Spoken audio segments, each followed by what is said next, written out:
Seasons. Okay. Okay. Great. What else? Seasons.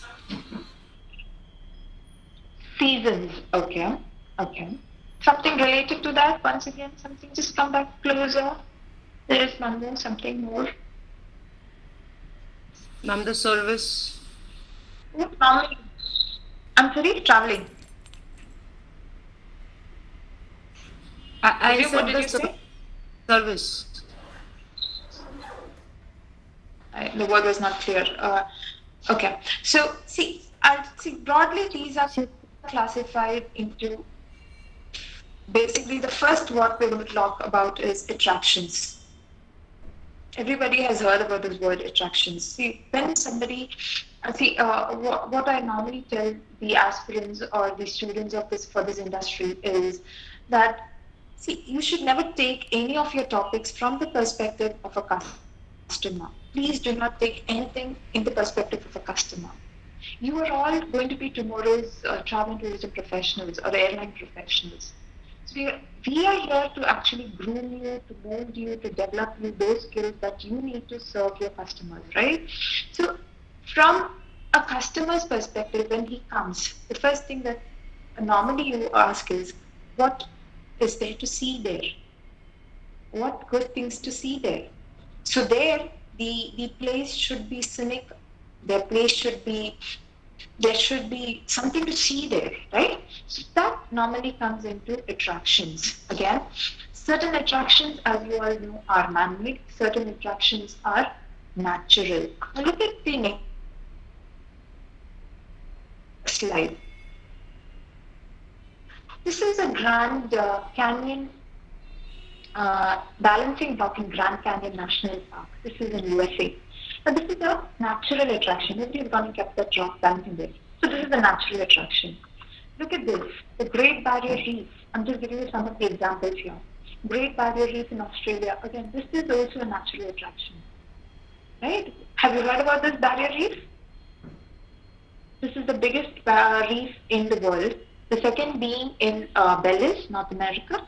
So this is a natural attraction. It is very rich in aquatic wealth. That is why, and it's a small, shallow water body, which is very rich in, water activities. So, aquatic wealth. So normally, people go in, those who are interested in such activities opt for these places. So this is again a natural attraction. The Great Wall of China, on the other hand, is basically the Great Wall of China is basically a historical attraction, and this is a man-made attraction, right? So again, based on culture, some people who would like to go in search of history, based on culture, they might want this place. So as a travel professional, we are supposed to know what kind of a customer is in front of us, what type of a customer he is, what is his interest, what does he need, and based on that you need to actually guide him. Do you understand what I'm trying to tell you? Yeah. Now, did you know that the Great Wall of China is the only man-made attraction that could be seen from the moon? Did you know that? No, well, this is No, ma'am. just a tip in the middle of the session. This is the only man-made attraction that could be seen from the moon. Keep it in your mind. This is an extra tip for you. The other created attractions, Disney World, Epcot Center. So these are all based on people who like to go for entertainment, those who like to go for purely shopping, and all those people, they can actually opt for this type of attraction. So again, understanding your customer. This is what you need to know. Okay, so a place is really beautiful, but you don't have no means of traveling. You cannot run, you cannot swim, you cannot fly to that particular place. That place will never become a destination. It remains a place.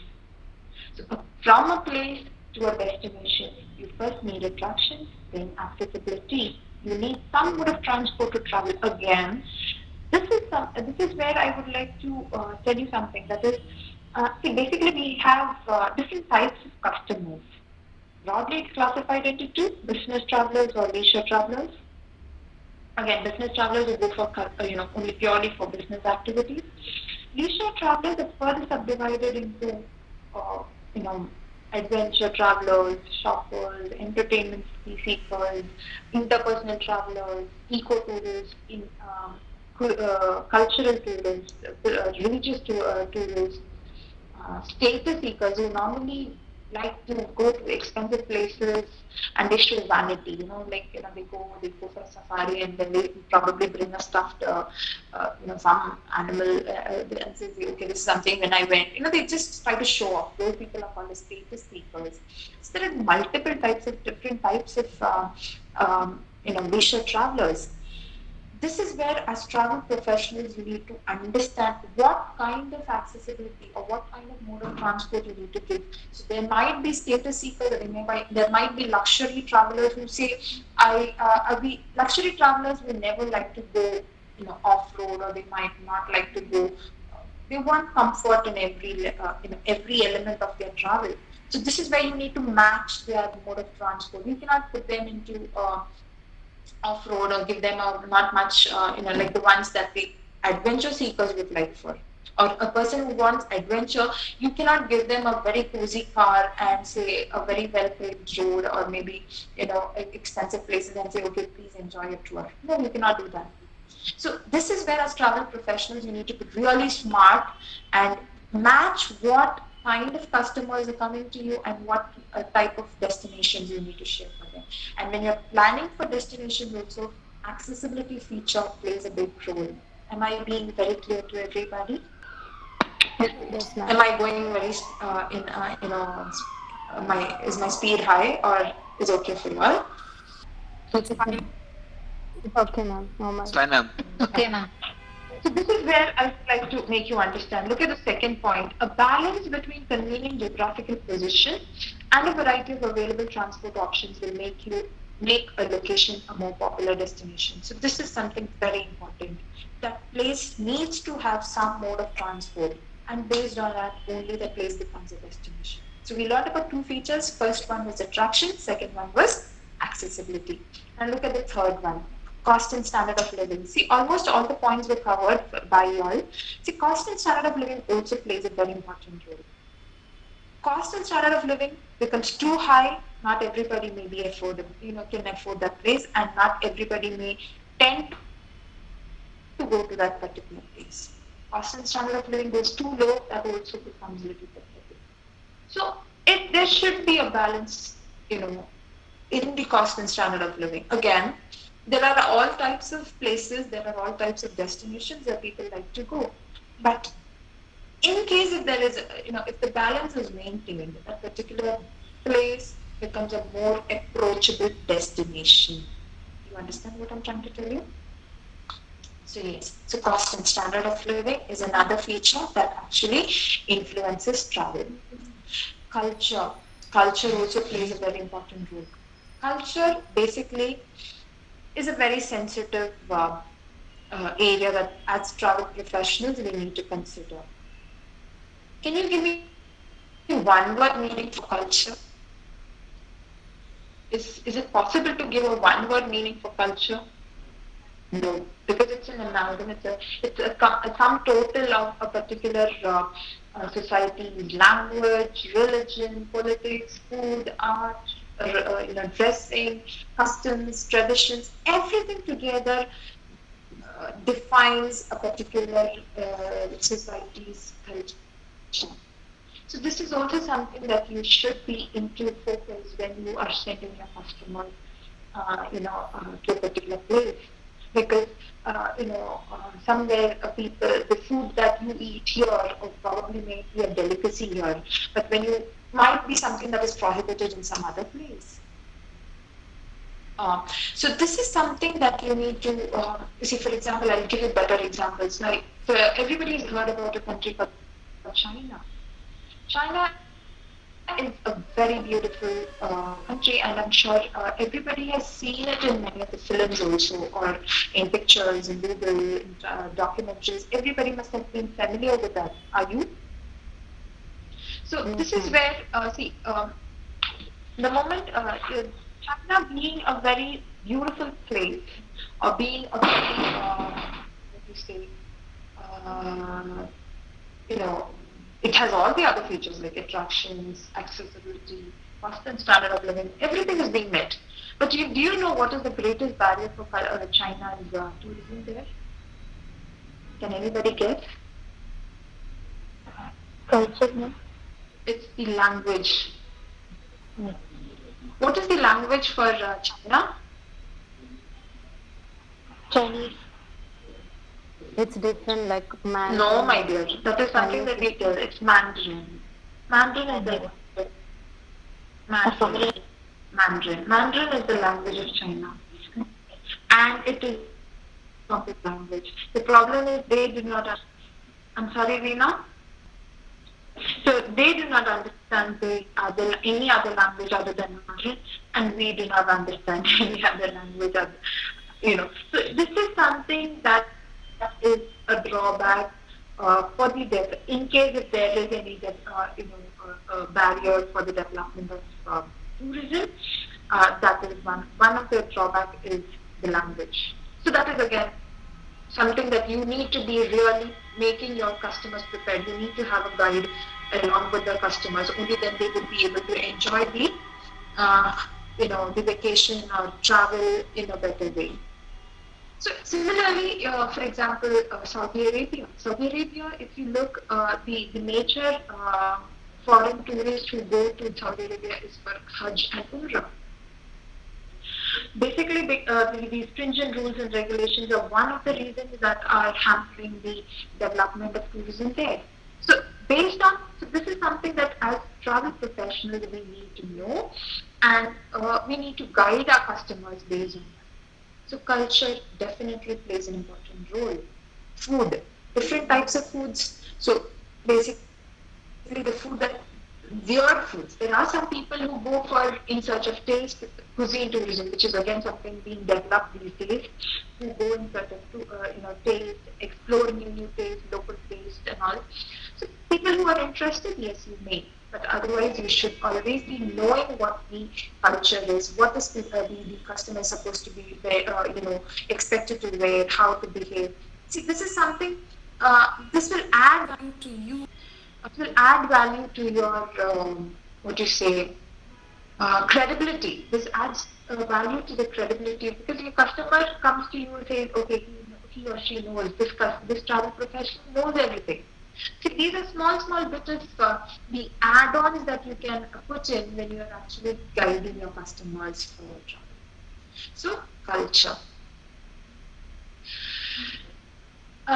Again, so this is something that I found interesting while I was I was actually exploring. The English believes a spider found on the wedding dress means good luck. This is something which, these are some of the cultures that you find across. A lizard falling on the head is considered to be a bad omen in India. So this is also something, we are all familiar with it, but still. For good luck, Egyptian ladies pinch the bride on her wedding day. So this is something that I never believed in, but I had an ex-cabin crew of Emirates Airlines. She was my student in Dubai, and she was from Egypt. So when I was discussing this with her topic, she said, yes, this is something that they practice. So that is when I actually believed it. So like the unmarried girls, they pinch the bride so that they get married fast. So this is something that the culture followed in Egypt.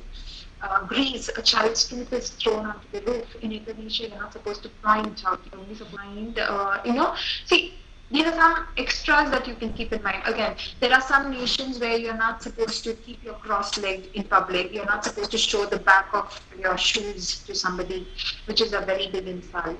There are some places where Europe in certain countries which do not, promote tipping in hotels. There are certain countries which where tipping is mandatory and a percentage is also fixed for tipping. So these are certain part of cultures of each country that you may, if you are really interested, you can actually explore and keep in mind and guide your customers which will make you a better travel professional in front. So is that clear with everybody? Okay. Yes. So the next is climate. Can you hear me? Okay. So the next and the most important feature is climate. This is something that I was actually expecting from your side also, because climate is something that everybody looks for and everybody asks for. Even I guess before, what to see is what is the climate there. So climate, again, let me remind you that there are two words that are interchangeably used here, weather and climate. Normally, people use weather, okay, the climate is good today, the climate is hot today, the climate is foggy today. No, it's a wrong usage. So both has to be understood. Weather basically indicates the changes that happen for a shorter span of time. And climate is basically something that happens for a longer span of time. So you can see the climate is okay, it is a cold climate because we have winter season here, so it's a cold climate in the night, but today the weather is sunny. You understand the difference. So as travel professionals, let us make it a practice how to use the correct terminologies, when to use weather, when to use climate. This is something that you need to all understand. So I am sure from today onwards, please make sure whenever you talk in front of your friends also, the weather, what is the weather? What is the climate? The weather for the past 2-3 days is really, humid. So do you understand the difference now when to use climate and when to use weather?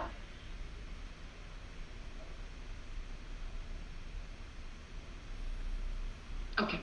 So again, this is something that uni should understand, because weather focus, even the experts are going wrong these days. So you can imagine about poor travel professionals like us. So this is where you need to understand that if not, you can understand the weather of a particular place. At least you should be knowing the climate of that particular place. Very important. So whenever you send a customer for a travel, or whenever you're sending a customer for a trip, you should understand you should have a correct understanding about what is the climate of a particular place. Of course, weather is not in our hands. We cannot predict weather. But you should be knowing what normally is the climate at this time there. And based on that, you should, for example, when you send your customers to winter places or cold places, you cannot say, okay, please go, sir, okay, thank you, bye-bye, take care. The climate, it is cold there. But you should have a correct understanding. What is the temperature there? I remember last time when we had taken our students on a trip, it was on a winter season, this January season. And it was really snowing there. It was -11, -10 degrees centigrade. Every day we used to keep on calling our travel, the tour operators, like, what is the temperature? What is the temperature? Because this based on that, we need to get the customers ready for the trip. Winter clothes should be given. Be ready with the winter clothes. What type of winter clothes should be carried? This is all that you need to keep in understanding when you're actually talking to your customers. If not the weather, at least the climate of the place should be analyzed and should be guided to the customers before they start their travel. Is that clear with everybody?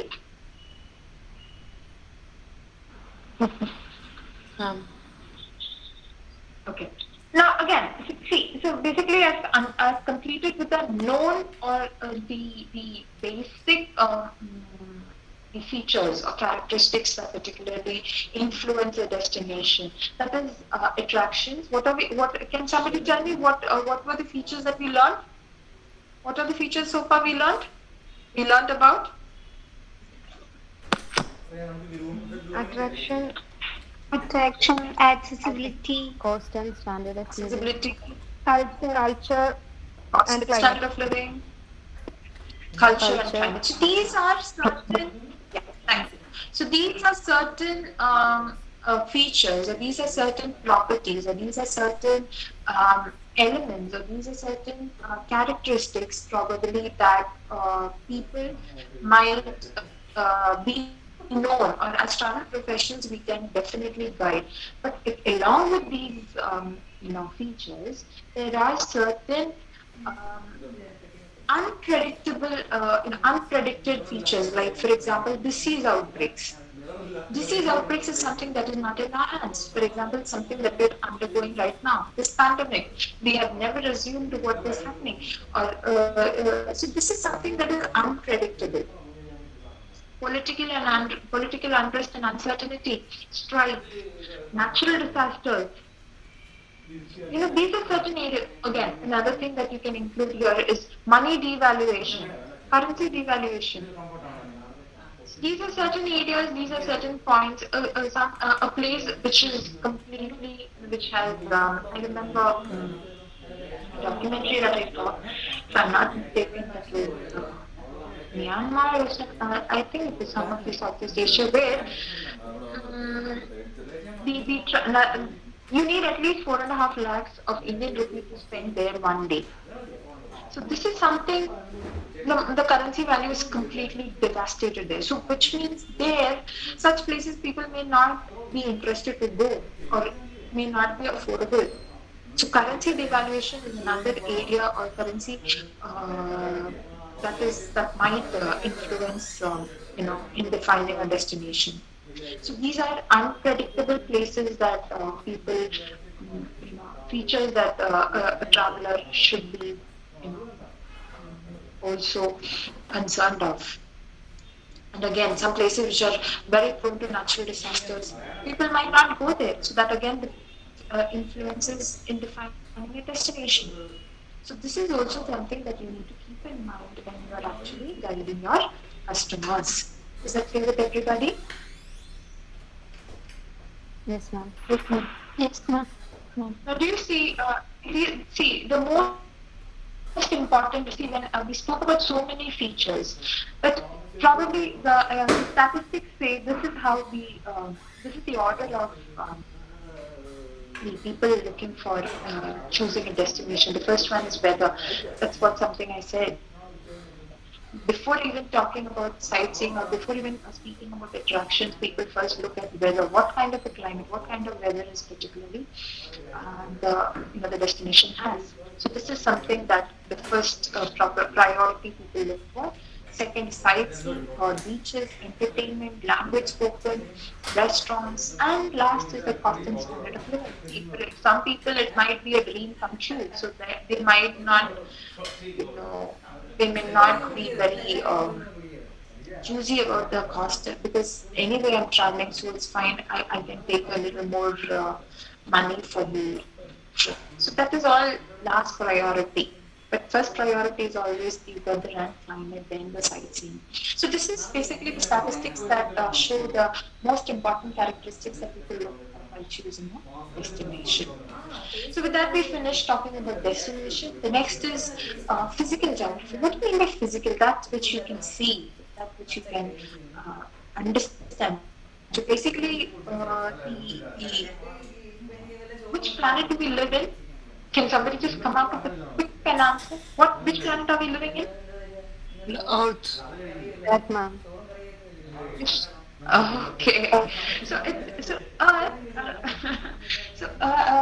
So basically, when I say about the physical features, the study of physical features, how the physical features of Earth influences travel is what you learn in physical. So when you say the physical features on the Earth's surface is basically land and water. Can you tell me what percentage out of 100 is water? What percentage of Earth is land? No googling, please. Give me straightforward answers. It could be anything. Out of 100. Yes, Parvati. Water was like 73% or something. It's 97% of water. 72. 72% is water. Okay, Parvati. Parvati said that. Okay. Sandhya, what did you say? 97. Yeah, that's Only 3% is land. Okay. Okay. 3% only land, and the entire population lives on 3% of Earth's surface. Okay, Sandhya. Anybody else, Reena? Would you like to add on? I will also go with Sandhya, ma'am, because I think I have read it somewhere. What did you read here? Tell me. Like 97% is water and only 3% is land, something like that. Some ratio is there, I Something like forgot. that. Okay, not an issue. Anybody else would like to quickly add on to this? Anybody else? It could be any wild answer, so not an issue. It's all open here. Anybody else? So can I give you the answer? Okay, so it is 71 percentage water and 29 percentage land. Just look at the irony. We live on the planet called Earth. Earth has a different, when you look at the synonyms for Earth, it has a meaning called land. Look at the irony that only 29 percentage of Earth is covered with land. 71 percentage is water. So this is something you should, from now on, you will not forget this ratio. It is 71 percentage water, 29 percentage land. So the largest landmass is called, yeah. So the largest landmass is called as continents. How many continents do we have? We have 7 continents. You know which are the 7 continents? Asia, Africa, North America, South America, Antarctica, Europe, and Australia. Asia being the biggest, Australia being the smallest. Look at Antarctica. Antarctica is the 5th largest continent, which has no life on it. It has only completely ice, but yes, again, global warming, things are changing there. But previously it was said, the minus 52 degrees centigrade. Now it is all changing. It's almost getting hot there. But again, there are not much tourism happening in this place, but still it's the 5th largest continent on the Earth's surface. So Asia, Africa, North America, South America, Antarctica, Europe, Australia. Again, 71 percentage, the largest water body is called as ocean. Which is the largest water body? Pacific Ocean, and the smallest is the Arctic Ocean, Atlantic, Indian, other 2 oceans. So this is something that you should, as travel professionals, you need to have a basic idea about the Earth, the features on the Earth's surface. So 71 percentage water, 29 percentage land. Continents, how many continents? So see, basically, continents are further divided into countries. Countries are divided. You have cities. You have airports. So basically, it comes to very micro level. So you should be knowing the places. Basically, if you need to send your customers to different destinations, you should have a thorough knowledge about all this. And then you would be able to develop your skills as good travel professionals. And the last part of the topic is about cultural geography. We learn what is culture. Again, how culture defines a particular destination is what you learn in cultural geography. And since, because see how human, it's all very, very closely related to human nature, human behavior. And that's why this is also called as human geography. So how human behavior, how customs, how traditions, how language, these features, how does that influence travel? This is what you learn in cultural geography. So you need to know about all this, before you. I'm just giving. This is just a briefing about what you need to understand, or what are the features that you need to keep in mind before you plan a particular customer, before you actually understand what kind of a destination you're planning to give your customer. Based on that, you need to develop. See, again, this is just a first level of discussion. Built on this, you need to know how to plan your itinerary, what are the things you need to keep in mind when you're planning an itinerary. These are all different things. So is so far clear to everybody? Yes, ma'am. You sure? Everybody's sleeping or everybody's awake still? Already? Yeah, okay, Parvati. So again, what are the seasons? There are basically 3 seasons in the travel and tourism industry. It's high season, when tourism is at its highest level. It's normally you have the high fares. Nobody compromises on fare here. Low or off season, when you have the tourism at its lowest level. Here you have the promotion fairs coming up, you have discounts coming up. And the third type of season, between the high and the off season, is the shoulder season, when people are there, when traveling is happening, but it is not as high or as the high season, and not as low as the off season. So it's somewhere between the high and the off season. So these are the three different types of season. It's so far clear to everybody. Yes, ma'am. Yes, ma'am. Everybody? Yes. Okay. Okay. In that case, a quick recap on what we learned. You have the questions there, you can answer me one by one. The first one says, nearly all places in the world are considered destinations. True or false? Quick. True. True or false? All places are destinations. Veena? True. True. True, ma'am. True, ma'am. True. Sorry, it's false. False. How can all places be destinations? A place should have all these features, only then the place becomes a destination, right? Otherwise it's a place. Do you understand now? Yeah, but it's just Everybody? different. Okay. Different cities, ma'am. Yeah, ma'am. Yeah, ma'am. It's beautiful, right? I'm sorry, I did not understand. One by one, please. Parvati, you can tell me. What was it? Ma'am, I thought that every place is beautiful, so. I appreciate your broad mind, my dear. But,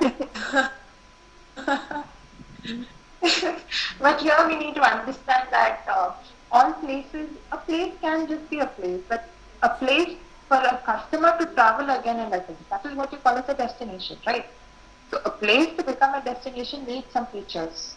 So you can, in that case, you cannot say that all places are destinations. Is that clear with everybody? Yes, ma'am. Okay. What is the next answer? Quickly. It's time up. So getting timed up. So tell me what is the next answer? Quickly. Yeah. All of the above, ma'am. All of the above. All of the above? Everybody? Anybody? Any other answers? No, ma'am. All of the above. Great. Next. Which of the following is an example of a characteristic that can change rapidly and also affect the desirability of a place?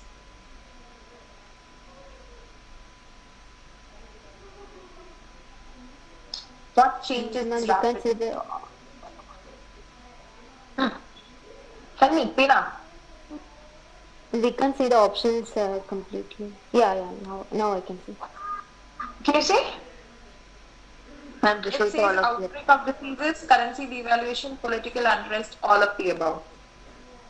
All of the above. About me. All of the above. Perfect. Correct. Okay, now tell me this answer. What percentage of earth surface is covered with water? Quick. 71. 71. Yeah. Great. That answer was really great.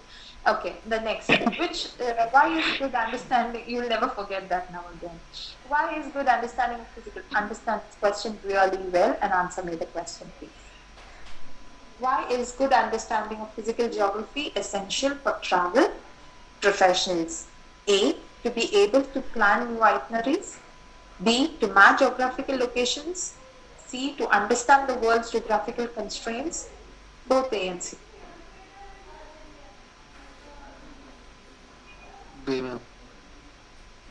Ma'am, C. C. Sure? B. B, ma'am. B. B, ma'am. Dr. B. Dr. Giljan. B, ma'am. B. Okay. It is C.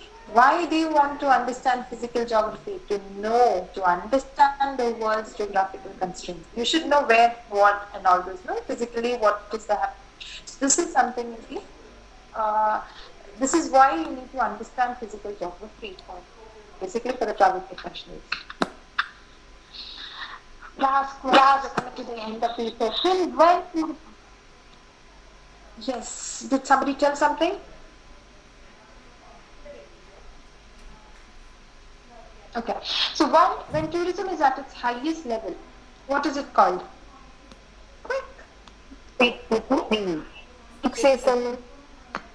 Great. So you will say peak season now. See, these are terminologies that you're supposed to be using now. Okay. Next. Cultural geography is sometimes referred to as human geography. True or false?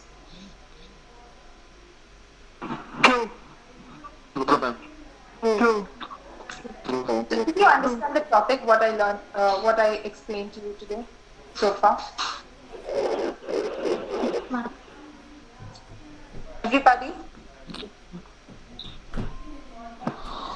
What are Everybody? I'm sorry, Naresh, I did not understand you. What was it? Everybody understood the session? Yes, ma'am. Yes, ma'am. Yes, ma'am. Okay. Yes, ma'am. It was really nice talking to you all, meeting you all. Thank you so much. Have a good day ahead. Okay? Take care. Thank you. Thank you, ma'am. Bye. Bye.